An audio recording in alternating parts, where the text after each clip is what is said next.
La militarización no debe de ser solamente un asunto de preocuparnos a los que no coincidimos en cómo López Obrador está gobernando este país y mucho menos cómo le ha entregado el poder a los militares. La militarización va más allá. Es para nosotros que nos gusta un país democrático en el que hay libertades, en el que no nos gusta ver un soldado en cada aeropuerto, en los puertos, aeropuertos, aduanas, construcción de trenes, reparación de carreteras. Digo, los soldados deberían de estar en las labores de seguridad. Este es un reclamo de quienes añoramos un país que regrese a instituciones guiadas por mandos civiles y no por mandos militares. Este país se logró deshacer de esto desde que los propios militares decidieron que el próximo presidente de aquel entonces sería Miguel Alemán, y con eso se terminaba esta tradición de encumbrar generales en cada presidencia de la República. El país pasó a otra etapa. Los civiles comenzaron a llevar la administración de este país de una manera diferente, sin menospreciar lo que habían hecho los militares. Y los militares se fueron encargando a los asuntos de guerra, a los asuntos de seguridad. Salvaguardar la integridad de los mexicanos hasta en desgracias por efectos naturales. Pero del otro lado, aquí es donde viene el asunto bastante interesante. Del otro lado del oficialismo o de aquellos que estaban de acuerdo con quienes gobernaban, ya sea del PRI o del PAN, del otro lado había una oposición de mucho tiempo, la izquierda mexicana, los grupos que jamás, que jamás estuvieron de acuerdo en las ideas del capitalismo, de la democracia. Había manifestaciones de diversos tipos por diversas ideologías políticas que iban surgiendo, que ya estaban o que alguien de pronto quería innovarlas, ¿no? Y hubo en México en específico varios movimientos opuestos al gobierno. Desde movimientos intelectuales hasta movimientos guerrilleros. Y todos ellos siempre tenían un algo en común. Estaban opuestos a quienes gobernaban y en aquel tiempo era el PRI. López Obrador hoy se quiere, quiere pasar a la historia, que ahí lo va a pasar, pero como un presidente de verdad terrible. Pero bueno, quiso pasar a la historia como un líder de la oposición que llegó a la presidencia, pero que él encarnaba la lucha de la izquierda mexicana. Lo más interesante de esto es que primero López Obrador jamás fue de izquierda, siempre estuvo en el PRI. De hecho, en momentos en que la izquierda ya estaba tomando decisiones muy importantes para la vida democrática de este país, para el movimiento mismo, López Obrador estaba todavía en el PRI. Digo, López Obrador votó por el PRI. Cuando todos estaban ya en una rebelión abierta hacia el sistema, López Obrador estaba en el PRI y votaba en el PRI y votaba por el presidente para la presidencia de la República del PRI. López Obrador, después de un gran berrinche, se da cuenta que puede crecer siendo un opositor y comienza ahí su escalada, pero aprovechando la gran brecha que habían ya abierto muchos hombres de la izquierda mexicana que sí merecen nuestro respeto.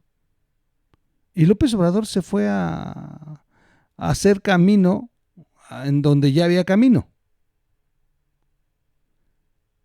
¿Cuál es el problema y el fondo de este asunto tan delicado que vamos a platicar hoy. López Obrador juró, en cuanto se convirtió en líder de izquierda, en hacer justicia a todos los terribles sucesos que ocurrieron en la Guerra Fría. Esta guerra, este periodo mexicano en el que de pronto pues el poder de un partido que era una dictadura perfecta estableció una guerra silenciosa pero macabra en contra de aquellos que se atrevían a cuestionar al poder.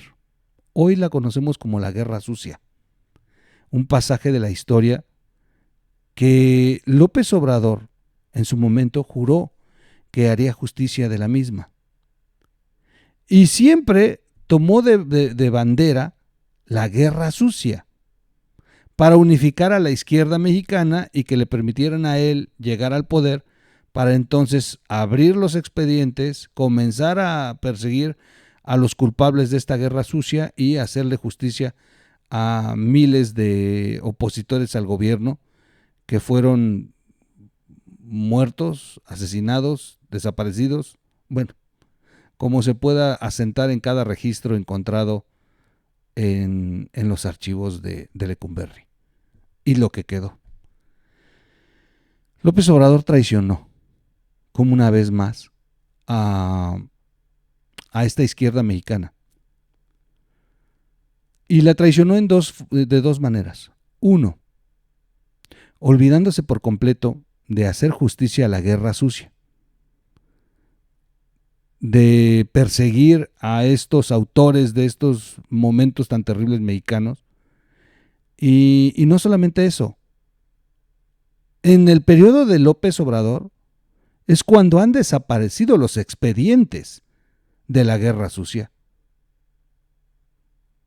La otra traición es que los involucrados en esta guerra sucia principalmente han sido las Fuerzas Armadas.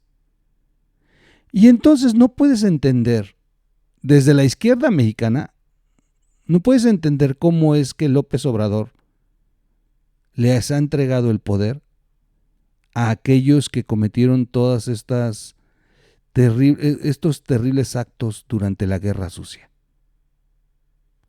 No hay forma de entender entonces esta ecuación de López Obrador con los militares. No hay resultado favorable, porque debería estar López Obrador completamente en contra de ellos, sancionándolos y llevándolos al banquillo de los acusados. No lo hizo así, al contrario. Hoy es el primero que defiende a los soldados, al ejército. Él es el primero que mete la mano al fuego por generales que estén señalados por cuestiones de represión. E incluso, insisto, en el periodo de López Obrador es cuando han desaparecido los expedientes de la guerra sucia y se quiere ocultar este pasaje de la historia.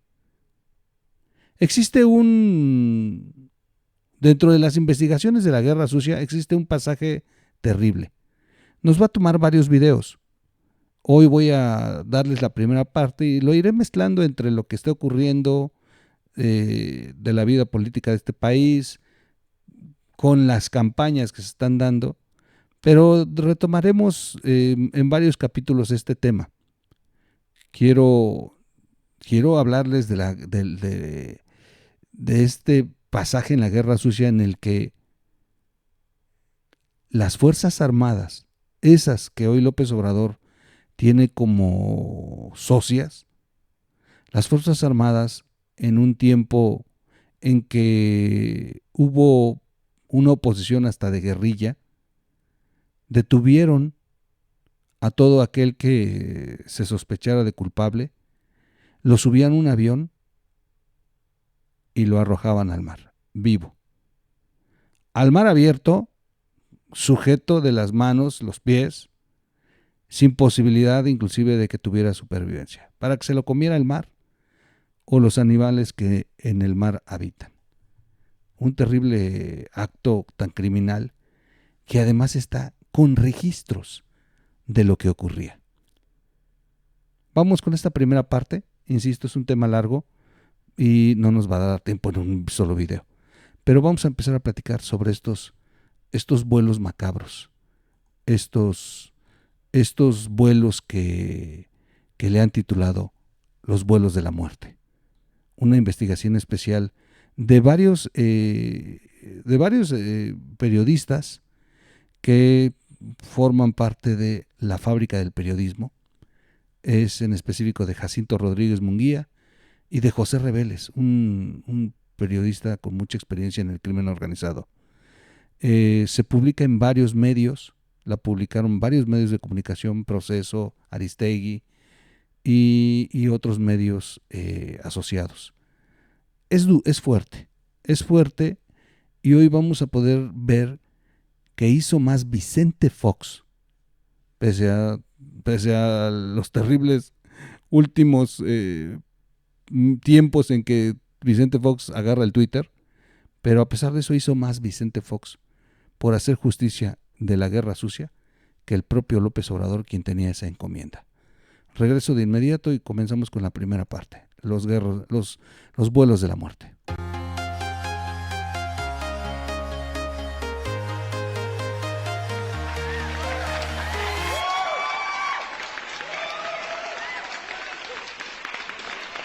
¿Cómo están, amigos? Excelente noche, bienvenidos a la red de información digital TV. Soy su amigo Miguel Quintana, el troll. Este es el podcast de la noche. Buenísimos los eventos de Xóchitl, de verdad buenísimos. Me gustó la nueva faceta de la mañanera. Recuerden que la estamos poniendo completa.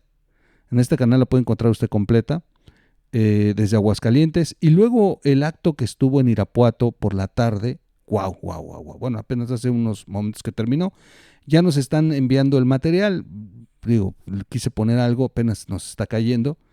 Pero las imágenes que se subieron a redes sociales, los pequeños videos en la cuenta de Xóchitl, muestran de lo bien que le fue. Y bueno, y nosotros vimos la transmisión en vivo, que nos están enviando los links en vivo. Para mañana les presento este material, o más tarde incluso. De verdad que va bien la campaña. Éjole, donde se despacharon con la cucharota y los acarreos fue en el Zócalo de la Ciudad de México. Ay. Y miren, a propósito de eso, veo el templete de Claudia Sheinbaum, veo la lista de invitados especiales, más de 3,500 invitados especiales, y más de la mitad de los sujetos que estaban ahí están involucrados en la guerra sucia. En la guerra sucia o en otros sucesos terribles que involucran al PRI del pasado, ese PRI que perseguía, ese PRI que lastimaba, ese PRI que era terrible. De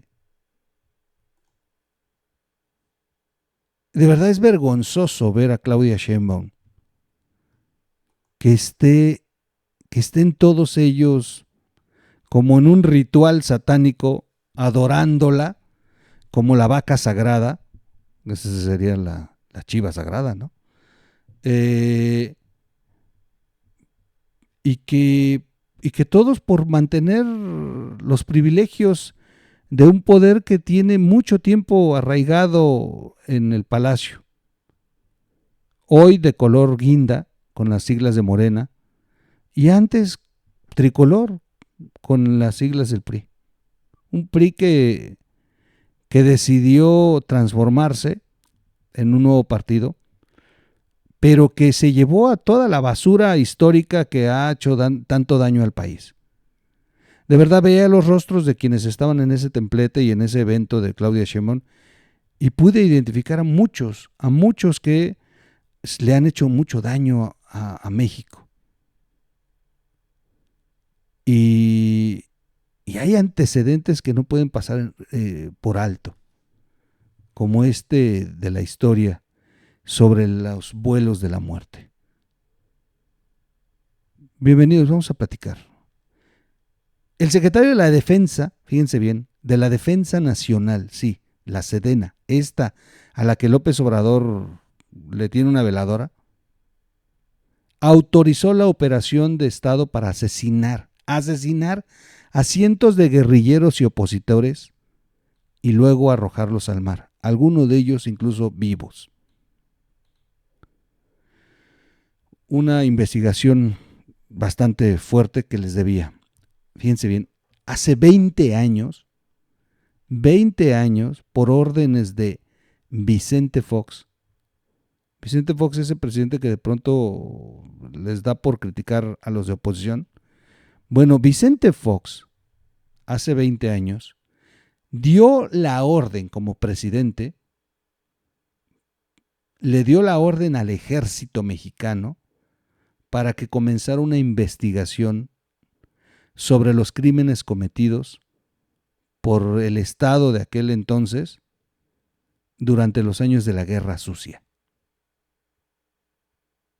Y ocurrió algo insólito, fíjense, Vicente Fox es el que toma la iniciativa, no López Obrador. Históricamente siempre será señalado López Obrador por haberse hecho pendejo, esa es la palabra, sobre el tema de la Guerra Sucia. Y mejor Vicente Fox hace 20 años lo hizo. Ocurrió algo insólito, el ejército se investigó a sí mismo. Y en aquel entonces 2 generales mexicanos se sentaron en el banquillo de los acusados. Los acusaban de homicidio y narcotráfico. Los vuelos de la muerte eran parte de ese expediente. Se recabaron documentos y testimonios. Pero el tiempo pasó y el ejército metió bajo todas las llaves posibles esa investigación. La enterró por décadas. Pero Fábrica del Periodismo ha tenido acceso a parte esencial de ella, documentos bastante importantes. ¿Ahora entienden por qué desaparecieron los documentos de Lecumberri? Ahora en el tiempo de López Obrador. La hasta ahora desconocida verdad es que la operación para asesinar y arrojar cuerpos de cientos de disidentes al mar fue autorizado por el más alto mando militar, el secretario general Hermenegildo Cuenca Díaz. También hay constancia documental de cuál era el atroz modus operandi de la ejecución y de cuántos vuelos fúnebres salieron de la base aérea militar número 7 con sede en Pie de la Cuesta, Guerrero. Acá les contamos sobre esas horas negras de México. La entregan 2 hojas tamaño oficio en blanco y entonces comienza a dibujar una línea por aquí, otra por allá.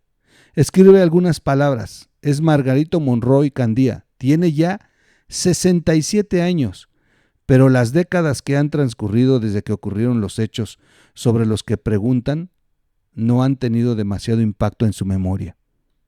Militar y mecánico de aviación, Margarito Monroy empieza a trazar cuadros y letras que intentan dar forma al escenario que le quedó bien grabado de esos años de las instalaciones de la base aérea militar número 7 en Pie de la Cuesta, Guerrero. Una de las líneas enfila hacia el punto en un rectángulo y en pequeñas letras Margarito Monroy escribe: puerta por donde sacaban a los detenidos. Déjenme ponerles una imagen. Vamos a ponerles una imagen. Es brutal lo que vamos a estar escuchando hoy. Ahí tienen la imagen. Aún así voy a ponerla en grande en un momento. De verdad estoy muy emocionado de hacer este video. De esa puerta donde sacaban a los detenidos, que parece más bien una mosca aplastada, parte una titubeante línea que representa el camino hacia otro punto encerrado en un círculo, cruzando con otra línea en diagonal, con la siguiente descripción: lugar de ejecución. No hay más detalles, pero sí estas 3 palabras: lugar de ejecución. Cercano a ese punto, Margarito dibuja un camión de carga visto a vuelo de pájaro y después la forma de un avión con otra línea en diagonal que le apunta y describe Arabamat 2004. Es la verdad bastante bastante interesante lo que vamos a ver hoy. Déjenme poner el primer mapa. Vamos a poner mejor en grande en lo que se los narro. Déjenme ver si es este el primero. A ver, déjenme acomodarlo. Así es el de las líneas, como si fuera un arco. Estoy acomodando lo que el militar retirado, que fue testigo, mostró a los reporteros. Tienen la imagen ahora sí, en grande, sola. Yo sigo narrándoles lo que estamos viendo de este mapa. En el croquis mental que Margarito Monroy no ha olvidado desde aquellos años finales de la década de los 70, en que las órdenes superiores eran, como lo siguen siendo hoy, incuestionables y solo se acataban. Los bocetos que acaba de entregar a los agentes del Ministerio Público Militar ubican los lugares en donde ocurrían las torturas y ejecuciones extrajudiciales, el modus operandi utilizado antes de que él y un par de pilotos de la Fuerza Aérea Mexicana echen a andar los motores del avión Arabá y se internara en el Océano Pacífico para arrojar al mar los cuerpos sin vida de mujeres y hombres ejecutados minutos antes. Una vez finalizados los croquis, concluye esta diligencia. El capitán retirado Margarito Monroy Candía acaba de relatar a los investigadores los preparativos y la ejecución de los vuelos de la muerte y lo ha hecho con lujo de detalles. Bueno, hasta lo dibujó. Wow, wow, wow, wow. Estamos hablando de los vuelos de la muerte. ¿Qué tiene de importante este suceso? A ver, que no se nos olvide algo. López Obrador se ha empeñado en que este país esté bajo la administración militar. López Obrador, si lo que dicen los periodistas es cierto, López Obrador está arrodillado ante los militares por los videos donde sus hijos aparecen recibiendo dinero del cartel de Sinaloa. Desde entonces, López Obrador le entregó el país a los militares, pese a que López Obrador tenía una intención diferente. Hoy, López Obrador le ha entregado entonces el país entero a una Sedena que se atrevió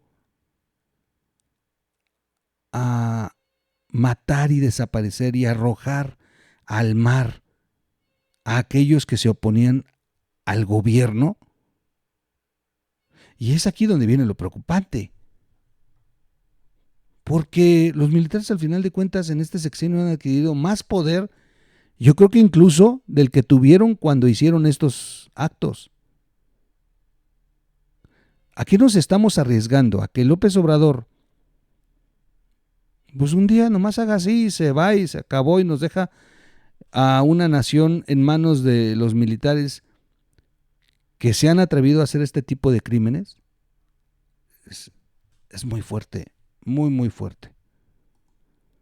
Ya es hora de despegar. Margarito Monroy Candía estuvo comisionado en la base aérea en dos periodos distintos de su carrera castrense. La primera ocasión fue en los años 1958 y 1959.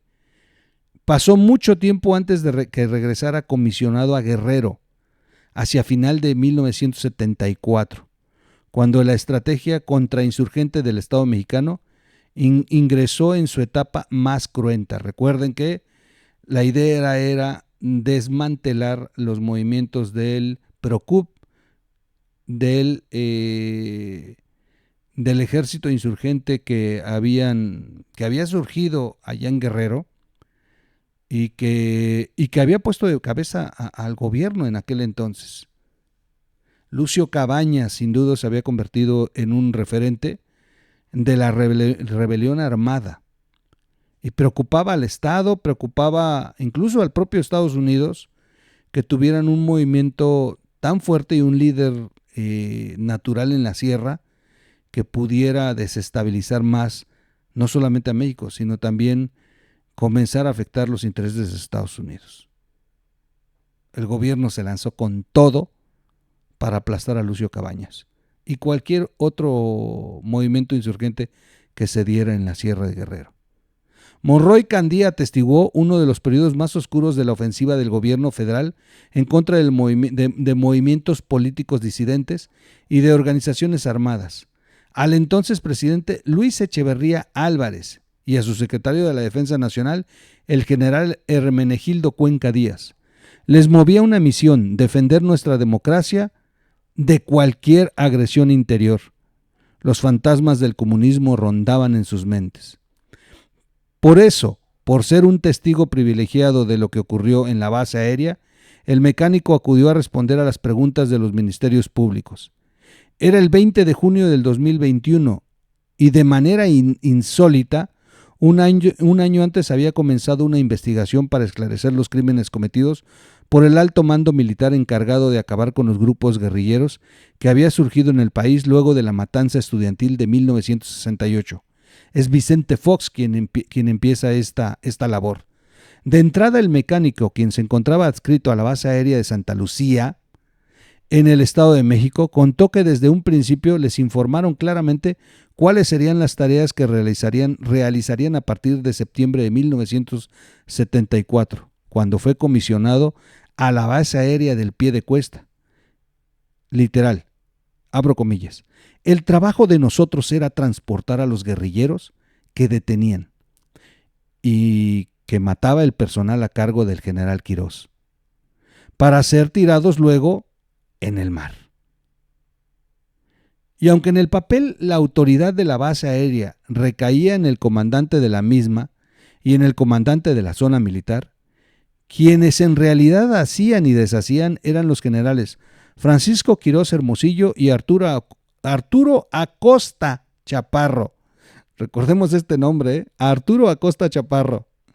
Y en segundo lugar, el mayor Francisco Javier Barquín, además del personal de la policía militar al mando de ellos tres. Arturo Acosta Chaparro, no bueno.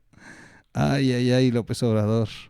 Ambos generales dirigían las operaciones de la Brigada Blanca, el grupo de las fuerzas de seguridad, cuyo objetivo único era eliminar a como diera lugar los brotes guerrilleros que emergían en el país y en particular en Guerrero.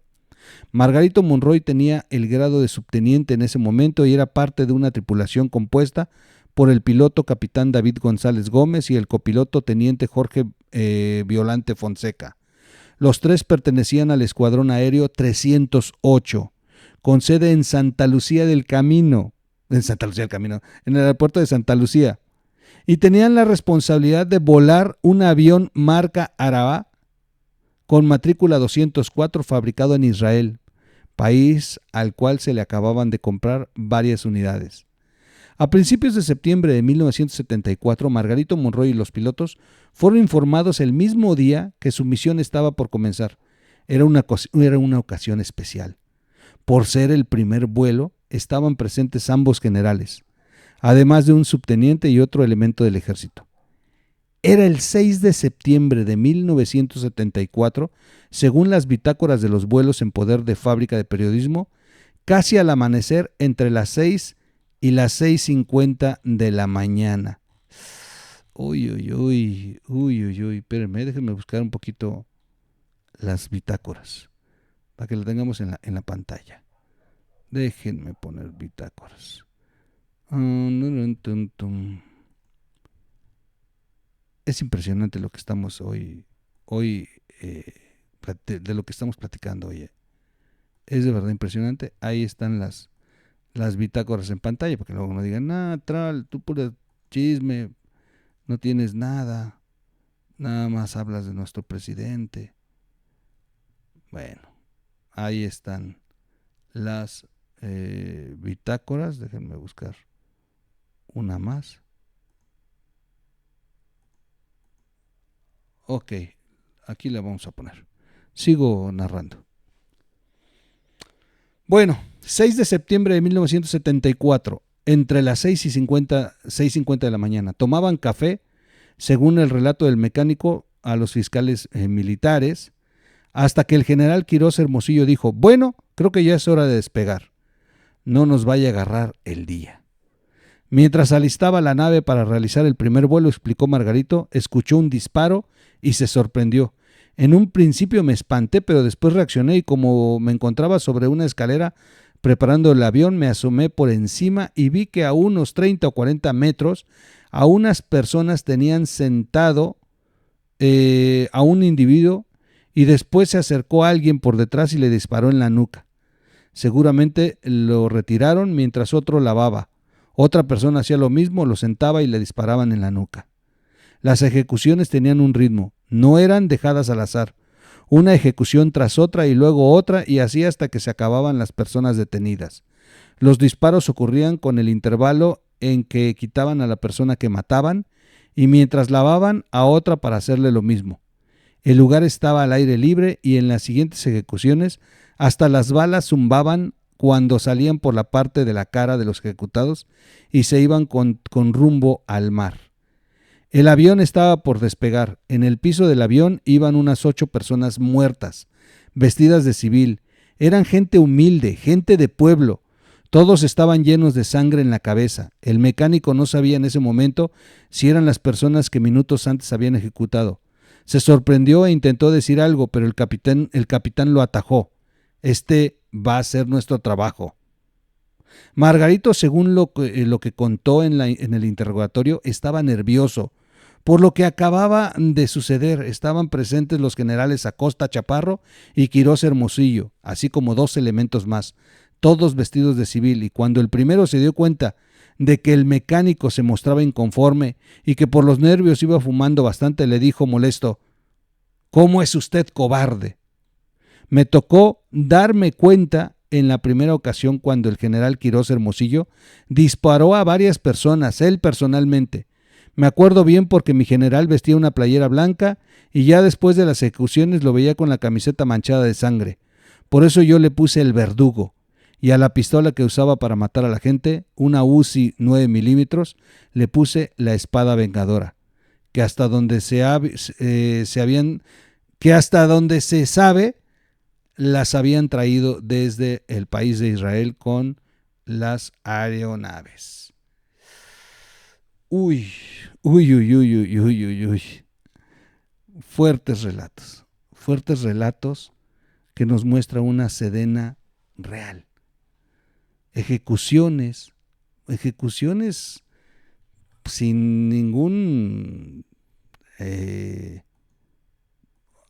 remordimiento, accionando el arma, disparando en la nuca y luego llevándolos. La narración del mecánico oficial, mecánico de aquel entonces, estremece cuando dice eran personas humildes, personas del pueblo. Sí, porque ante el descontento de las condiciones en las que estaban viviendo en aquel entonces, pues lo que hicieron fue ser reclutados por estas ideologías de libertad que les prometían quienes hacían el uso de la fuerza guerrillera para poder supuestamente vencer al gobierno. Y son otros tiempos. Digo, ahí tenemos al maestro Ángel Verdugo, un académico, un hombre de mucha inteligencia, matemático, con una carrera normal, clase media, con una sabiduría muy, muy, muy grande en las matemáticas, en la física, y que de pronto, pues un día un día se levantó y pensó que la lucha de este país contra las condiciones eran inclusive tomando las armas. Y el maestro Verdugo se involucró en movimientos primero de los estudiantes y luego de las guerrillas. Y miren, terminó en la cárcel. Hoy es un hombre de verdad ilustre que inclusive ayuda mucho en este ejercicio, pero le tocó y está vivo. Porque en una de esas, cuando Verdugo andaba en la sierra adoctrinando, que él lo ha contado, pues en una de esas lo hubieran capturado y le hubiera tocado este final que muchos otros tuvieron. Y regreso al cassette, cuando el militar retirado, el testigo, narra que quienes estaban ahí en el suelo tendidos con el tiro de gracia y a punto de ser arrojados al mar eran personas común y corriente, pueblo, pueblo que lo único que querían era levantar la voz, como lo hacemos hoy nosotros. Y sí le creo, porque pues el maestro Verdugo fue parte de ellos. Es la verdad inquietante y a mí me estremece mucho este tema de que tengas estos antecedentes tan duros de la guerra sucia y aún así López Obrador les entregue el poder tan abierto a los militares. Es, es lo que preocupa, porque pues, al final de cuentas la historia es cíclica y lamentablemente un día podríamos terminar nuevamente estar bajo el yugo militar en este país y, y aquellos que no se alineen al sistema teniendo una vez más el final que tuvieron todos estos que se atrevieron a enfrentarse al Estado.